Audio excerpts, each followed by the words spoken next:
बाहर। ए जी देखिए तो कौन है। पति बाहर जाता है, दरवाजा खोलता है तो सामने खड़ी होती है माँ। माँ जी आप हम लोगों की बात सुन रही थी? सुन क्या रही थी? अरे जोर जोर से चिल्ला रहे थे तुम दोनों, तो सुनाई पड़ रही थी और नहीं तो क्या।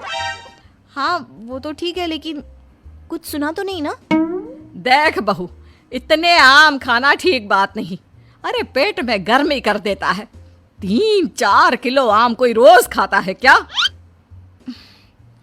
चलिए माँ जी, अब बात खुल ही गई है तो ठीक है, अच्छा ही है।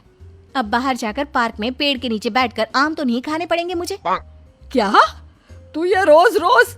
हाँ, ये जो रोज रोज हाथ में 100 रुपए लेकर मैं निकलती हूँ ना, उससे आम खरीद कर पार्क में बैठकर खा पी कर आती हूँ मैं। हाय रे, तुझे शर्म नहीं आती? मोहल्ले वाले क्या कहेंगे कि सास खाना भी नहीं खाने देती तो बहू बाहर बैठकर आम खाती है। हाँ, वो कल बगल वाली काकी यही बोल रही थी कि देखो बेचारी को। बहू, तूने इस आम के चक्कर में मुझे बुरा बना दिया। अब तू देख मैं क्या क्या करती हूँ। अरे जाने देना माँ। हाँ माँ, क्या है, तू तो भाभी के पीछे ही पड़ी रहती है। अरे कैसे बात कर रहे हो तुम दोनों? पैदा किया है मैंने तुम लोगों को और मुझे ही बुरा बना रहे हो। रहने दीजिए ना माँ जी, अब कुछ दिन तो बचे हैं, फिर तो आम दिखना ही बंद हो जाएगा। ठीक है, तो फिर खाओ आम, जितनी मर्जी खाने हैं खाओ। कल से छुप कर नहीं, सबके सामने खाओ। आम मैं ला कर दूंगी तुझे। अब क्या था, सास को भी चिढ़ हो जाती है कि बहू बाहर जाकर छुपकर आम खाती है और उसे मोहल्ले भर में बदनाम कर रही है। ये ले बहू, 2 बोरी आम आज ही खत्म करने हैं। मैंने कल 2 बोरी का ऑर्डर दे दिया है। बाकी खाने पीने की तू चिंता ना कर, वो मैं बना लूंगी। चबूतरे में जाकर बैठ जा।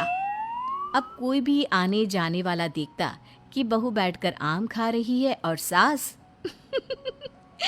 वो बेचारी घर का काम कर रही है। अरे गुड्डू की अम्मा, तू ही काम करती है क्या? ये बहू, इसको तो मैंने रास्ते में आम खाते देखा था। पूछा तेरी सास खाना नहीं देती तो कह रही थी नहीं। हाँ, बहू है तो कुछ भी बोलती है। अब इसको आम खाने पसंद है तो मैंने कहा तू आम खा बेटा, इसलिए वो खा रही है और मैं काम कर रही हूँ। लेकिन बहू बोरी भर भर कर आम खाकर इतनी पक जाती है कि एक दिन टपक ही जाती है। नहीं नहीं माँ जी, अब नहीं होगा, इतने आम मैं नहीं खा सकती। अरे कैसी बात कर रही है बहू, अभी तो 2 बोरी और है। हाँ, तभी ननद आ जाती है। और क्यों रे छटके, देख तेरी भाभी की कैसी खातिरदारी कर रही हूँ।